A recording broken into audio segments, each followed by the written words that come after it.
अम्बाला की इस भूमि में पावन गीता का अमृतमयी प्रवाह चल रहा है। आज रात्रि, जो आज की रात्रि आने वाली है, यहाँ का सत्संग समागम भी विश्राम की ओर बढ़ रहा है। तो इस रात्रि की लपेट में 2024 वर्ष भी आ गया है। 2024 अब जाने वाला है, थोड़ी सी घड़ियां उसकी बाकी है। हमारी परंपरा के मुताबिक नया साल आने वाला है, वो थोड़ा आगे है। पर महाराष्ट्रीय एक परंपरा बनी हुई है कि हमारा कृष्ण कृपा परिवार इस दिन भी इकट्ठा हुए ताकि वो उड़धंग से बच सके। बाहर पुलिस मुस्तैद हो रही है, लोगों में बहुत ऐसी वृत्तियां बन रही हैं कि नए साल के लिए वो उथल पुथल है। तुम्हारा श्री संगत को लेकर बैठते हैं, दूर से दूर हमारे माध्यम से लोगों को टिकाव बनता है ताकि हम बैठें शांति से, थोड़ा टिकें और समझें कि नया का अर्थ क्या है। नए के लिए तो सारे ही प्रयास करते हैं। जो लोग उथल पुथल भी करते हैं उसका कारण भी है कुछ। किसी मकान में आग लगी हो, एक आदमी उसमें फंसा हो और धीरे धीरे वो ये विचार नहीं करेगा मैं बैठ जाऊं, मुझे रास्ता धुआं है, अंधेरा है, रास्ता दिखेगा तो किसी चलूंगा। वो भाग दौड़ करेगा निकलने के लिए। हम इस प्रकृति के जाल में इस तरह से धंस चुके हैं, फंस चुके हैं। हम नए की ओर जाना हमारे लिए बहुत मुश्किल है, मगर भीतर हमारी आत्मा नए की तलाश में है। वो नया चाहती है, कुछ नया हो जाए। हमारी आत्मा की तलाश युगों से, पुरातन समय से हो रही है।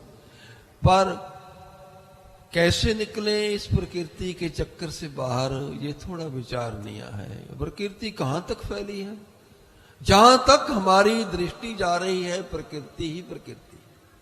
जो कुछ भी देखते हैं, ये पूरा मंडल, यहां ये पूरा, ये शामियाना, ये मंच, आप सामने आपके सुंदर सुंदर भूषण आभूषण कपड़े, और ये कपड़ों के भीतर जो बैठा तन, और तन के भीतर बैठे हुए विचार, उस विचारों के भीतर बैठे हुए भावना, उसके भीतर बैठी हुई वृत्ति, और उसके पीछे भी बैठा हुआ हमारा अहम। ये सारी प्रकृति ही तो है। हम इस जाल से कैसे निकलेंगे? थोड़ा रास्ता कठिन है, पर संत महापुरुष अच्छे ढंग से जब समझाते हैं तो इससे निकलने का रास्ता भी निकल आता है। उसके लिए एक ही रास्ता है कि तुम्हारे भीतर एक बहुत बड़ी कोमलता होनी चाहिए, कोमल हृदय हो, और कोमल हृदय के साथ साथ दृढ़ता भी हो। अकेला कोमल हो तो संसार में चल नहीं सकेगा, वो सूखे पत्ते की तरह उड़ जाएगा। बिल्कुल दृढ़ हो तो वो ऐसा हो जाएगा जैसे कि मुर्दा है, वो अकड़ जाता है, वो भी आगे की यात्रा के लिए जा नहीं सकता। एक तरफ दृढ़ता है, कोमलता है, त्याग है, प्यार है, ये सब कुछ हमारे भीतर होना चाहिए। गुरु गोविंद सिंह जब खालसा पंथ बना रहे थे तो 5 जो उठे थे ना, 5 प्यारे, उनके भीतर क्या था? प्यार भी था, त्याग भी था, कोमलता भी थी, दृढ़ता भी थी। और इसी बात को हमने जानना है। गुरु तेग बहादुर शहादत दे रहे हैं, भीतर कोमलता है और दृढ़ता है, त्याग भी है, उनको प्रलोभन तो दिया गया, अगर तुम इस्लाम कबूल कर दोगे तो पीरे हिंद बन जाओगे, पर पूरी मानवता लिए। इसीलिए वो हिंद की चादर है, वो कुर्बानी दे रहे हैं, वो त्याग है, दृढ़ता है और कोमलता भी है। छोटे छोटे साहिबजादे सरहद की दीवारों में हैं, उनके भीतर कोमलता भी है, दृढ़ता भी है। दोनों चीजें, दोनों अवस्थाएं हमारे भीतर सम चलती रहे, दृढ़ता भी हो, कोमलता भी हो। और करना क्या है? प्रकृति तो हमें घुमाती रहेगी इधर उधर, जैसे घड़ी की सुइयां घूमती रहती है ना, हजारों साल घूमती रहे, कहीं पहुंचेगी नहीं, और बंधी रहे हाथ से तो और भी कठिन। और कारण क्या है कि हम कैसे इस संसार से निकल सकेंगे? कुछ रास्ता तो होगा। एक रास्ता है जो महापुरुष संत बताते हैं, अवतारी पुरुष दे रहे हैं हमें वो रास्ता। वो रास्ता क्या है? हम इस संसार में है ना, हमारे सामने विकल्प है। हम प्रेम की बात अभी करते थे ना, प्रेम ये नहीं कि चलते चलते प्रेम हो गया तो फिसल गए प्रेम हो गया, वो प्रेम नहीं है, वो तो प्रकृति का एक प्रचलन है। प्रेम तुम्हारा चुनाव होगा, तुमने चुनाव करना है कि तुम्हारे सामने जो विकल्प आ चुके हैं उससे सबसे श्रेष्ठ विकल्प कौन सा है? श्रेष्ठतम, ऊंचे से ऊंचा। तुम आज यहां हो तो किसी जुए खाने, शराब खाने में जा सकते थे, वो विकल्प भी था ना तुम्हारे पास। तुमने सुंदर विकल्प चुना कि सत्संग में पहुंच जाए, ये बहुत ऊंचा विकल्प रहेगा। सत्संग में आ गए हो तुम, ये कृपा है।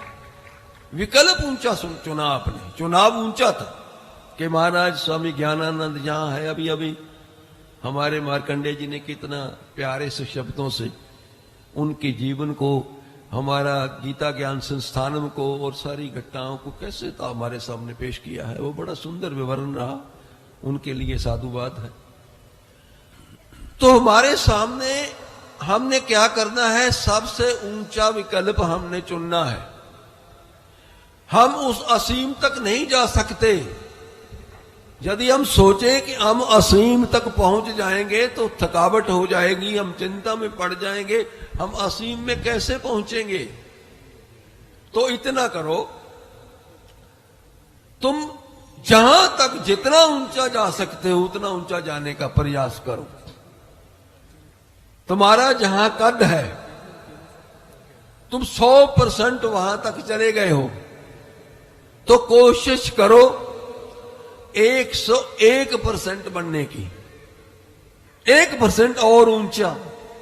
पूरा प्रयास लगाओ कि हमारा जो श्रेष्ठतम विकल्प है हम उसको पकड़ सकें।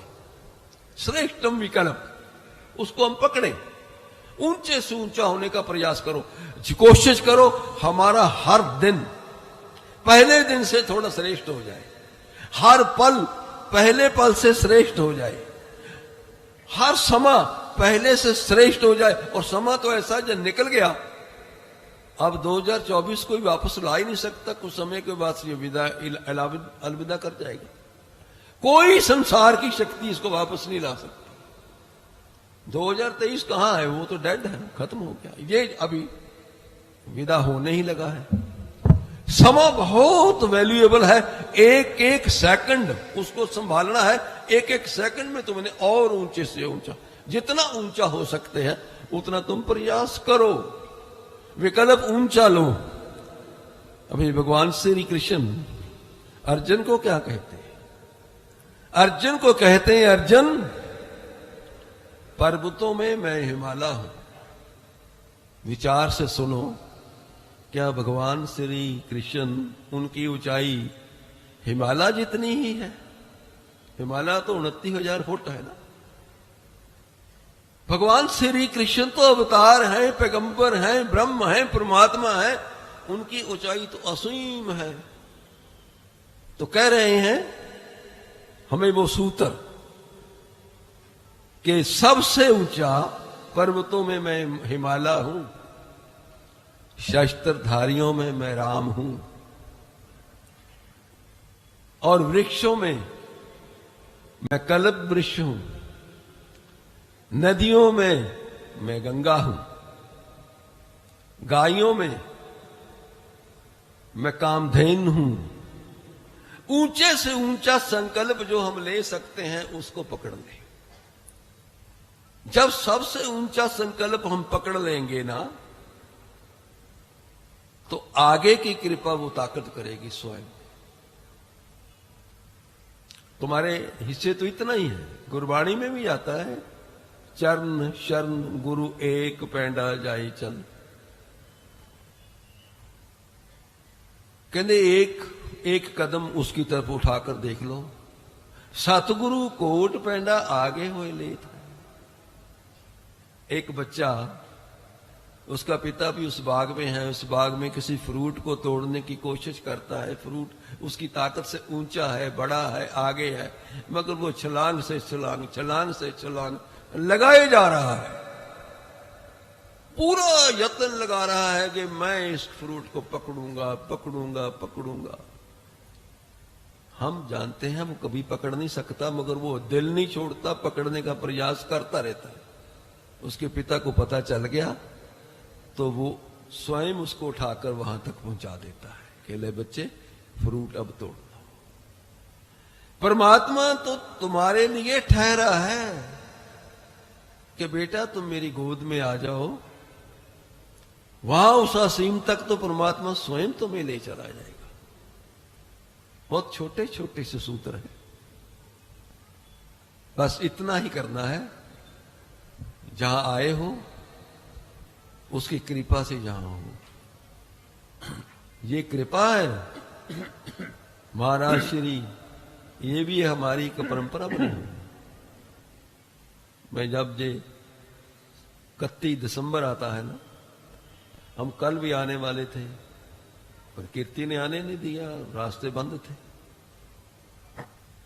उसके पहले आने का परिवार की ओर से बार बार आ रहा था, मन में भी था, पर फतेहगढ़ साहब के प्रोग्राम थे, वहां कुछ बातें जरूरी थी, जाना बनता था। वो भी महाराज श्री की भी यही इच्छा है कि उन फंक्शन में, उन प्रोग्रामों में भी हम रहें। ये महाराज श्री का इनका प्रोग्राम भी है, तो हमने इनकी महाराज की इच्छा को भी उसमें शामिल समझा। तो फतेहगढ़ उस प्रोग्रामों में होने के बाद, तो आज क्योंकि ये परंपरा है हम हमारा मिलना, एक मन में एक संकल्प सा ठान रखो। आप स्वामी ज्ञानानंद से मिल गए हो ना, तो ऐसे मिलो कि कभी बिछड़ना ही नहीं है।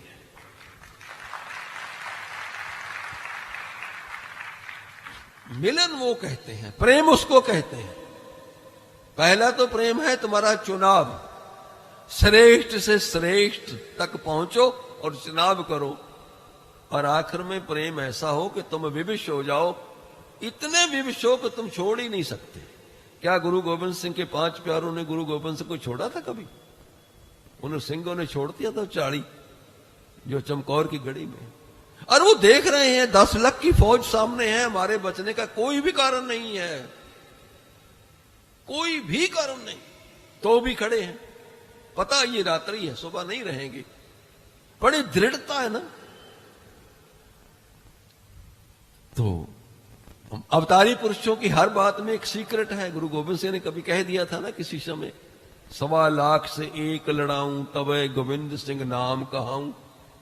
तो जो साहबजादा अजीत सिंह जैसे मैदान में उतरा था, तो 10 लाख के सामने 8 लोग उठ के सब 8 गए थे, और 8 को तुम, हमारे मार्कंडे जी बैठे, 8 को 10 लाख में तुम डिवाइड करो तो रिजल्ट आता है 1 ही से 1.25 लाख। वो 1.25 लाख की टक्कर भी वो पूरा हो गया। अवतारी पुरुषों के संकल्प जैसे भी हैं वो पूरे होते हैं। तो वो कहां से उतरते हैं, वो क्या शक्तियां हैं, मगर उनके साथ रहने का अपना एक आनंद है। मैं इसीलिए तो कह रहा था ना, स्वामी ज्ञानानंद महाराज जी सरल हैं, उनको तो कोई मान भी नहीं है। हम जो कुछ जहां भी हैं, दोनों के बहुत समय से एक विचार ही चला हुआ था। अभी कितनी आपने ताड़ियां लगाई जब मार्कंडे जी बता रहे थे कि संस्थाएं हमारी यहां तक पहुंच गई, ये हो रहा वो, तो मैं तो तुम्हें बार बार कहता हूं, बहुत समय पहले से ये विचार चलता रहता था कि हमारा कृष्ण कृपा परिवार संसार में अपना इतिहास बना रहा है।